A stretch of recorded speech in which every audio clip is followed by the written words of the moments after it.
नमस्कार साथियों, मेरा नाम है दर्श पटेल।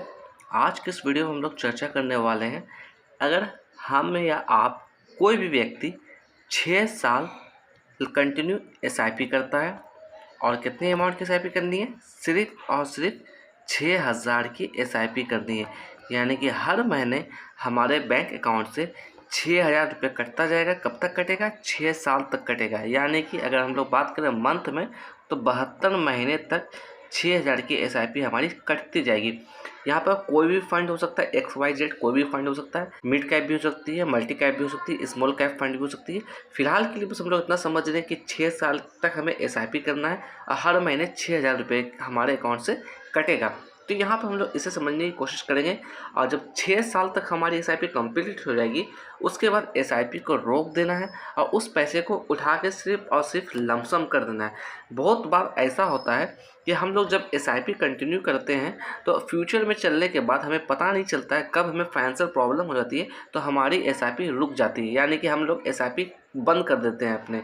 तो वैसे सिचुएशन में अगर हम लोग 6 साल तक एसआईपी करेंगे और 6 साल के बाद अपनी एसआईपी को हम लोग बंद कर देंगे, तो वो पैसा हमारा आने वाले 10 से 15 साल में कितना बन जाएगा लमसम के तौर पे, उसे हम लोग यहाँ पर कैलकुलेट करने की कोशिश करेंगे। उम्मीद है मेरी बातों को आप समझ चुके होंगे। वीडियो में आगे बढ़ने से पहले मैं यहाँ पर कहना चाहूँगा, मैं किसी भी तरह का बाई और सेल की रिकमेंडेशन आपको नहीं दे रहा हूँ। जो भी मेरे वीडियो में पहली बार आए हैं, मेरे वीडियो को प्लीज़ आप लोग सब्सक्राइब कर दीजिएगा, जिससे मुझे मोटिवेशन मिलती रहेगी। तो देखिएगा, कैलकुलेटर मैंने आपके सामने खोल दिया है और यहाँ पे अमाउंट मैं डालने वाला हूँ 6,000 की। यानी कि हर महीने हमारे खाते से जो कटेगी 6,000 रुपया कटेगा। कब तक कटेगा? सिर्फ और सिर्फ 6 साल तक ही कटेगा। और यहाँ पे मैं बात करूँ परसेंटेज की, तो एक्सपेक्टेड रेट ऑफ रिटर्न्स मैं यहाँ पर फ़िलहाल के लिए 12% ही लेके चल रहा हूँ, क्योंकि कुछ फंड की हम लोग बात करें तो काफ़ी ज़्यादा रिटर्न्स दे रखा है। 22% भी रिटर्न्स दे चुकी है, 24% भी है, 20% का भी रिटर्न्स दे चुका है। बट फिलहाल के लिए हम लोग 12% का ही एक्सपेक्टेड रेट ऑफ रिटर्न्स ले रहे हैं समझने के लिए। और यहाँ पे से कैलकुलेट पे क्लिक करते हैं। यहाँ पर देखिएगा, हमारी जो एसआईपी की वैल्यू हो जाएगी 4,32,000 रुपया। यानी कि हर महीने 6,000 रुपये जब कटता जाएगा, यानी कि 72 महीने तक कटेगा, यानी कि 72 इंस्टॉलमेंट जाएगी मेरी 6,000 की। वो पैसा जो हमारा हो जाएगा वो हो जाएगा 4,32,000 रुपया।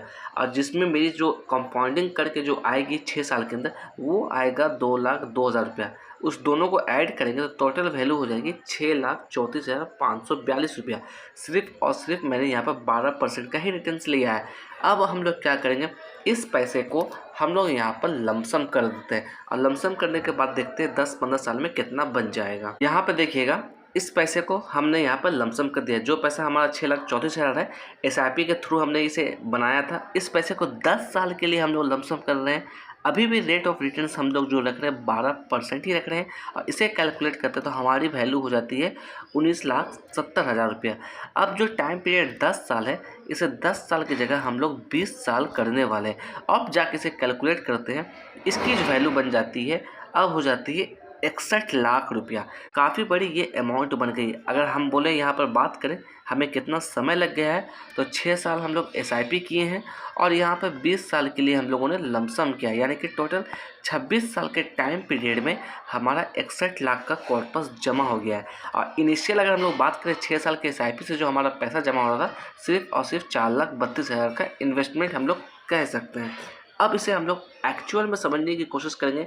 अगर किसी ने पार्टिकुलर किसी फंड के अंदर पैसा लगाया होता, तो ये 6,000 की एसआईपी हमारी कितनी एक्चुअल में बन जाती। यहाँ पर हम लोग समझने की कोशिश करते हैं, किसी ने HDFC म्यूचुअल फंड को या फिर Nippon India mid cap fund को चूज़ किया होता और हर महीने 6,000 की एसआईपी की होती। देखिएगा, नंबर ऑफ इंस्टॉलमेंट 72 दोनों में दिख रहा है और दोनों में पैसा हमारा 4,32,000 ही हो रहा है।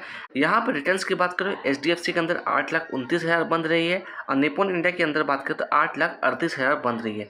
रेट ऑफ रिटर्न्स की बात करें तो देखिए, HDFC के अंदर 21.64% है और यहाँ पर हम लोग बात करें तो 22% है।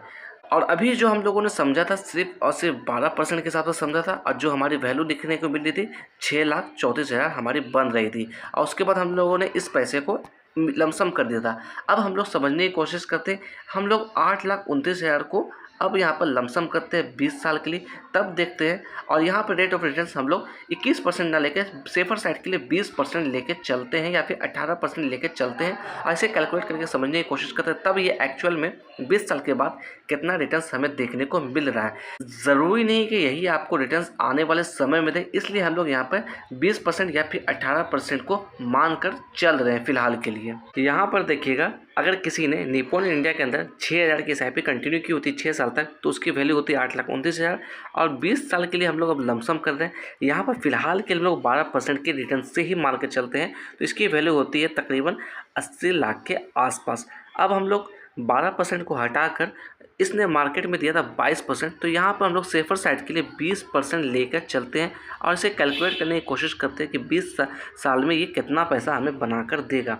तो यहाँ पर देखिएगा, अगर हम लोग इसे 20 साल में लेकर चलते हैं तो ये वैल्यू देखिएगा काफ़ी बड़ी हो जाती है, तकरीबन 3,17,87,000 के आसपास की वैल्यू हमें देखने को मिल रही है। तो सिर्फ और सिर्फ यहाँ पर हम लोगों ने क्या था, 6,000 की SIP की थी 6 साल तक। अब फंड हम लोगों ने यहाँ पर क्या लिया एग्जांपल के लिए, निप्पॉन मल्टी कैप फंड। तो काफ़ी बड़ी कॉर्पस यहाँ पर जमा होती हुई दिख रही है। और इसके रिटर्न्स की हम लोग बात करें तो 22% के आसपास का रिटर्न्स इसने बना के दिया है। बट हम लोग समझने के लिए सिर्फ और सिर्फ 12% का ही रिटर्न्स एज्यूम करके चल रहे थे।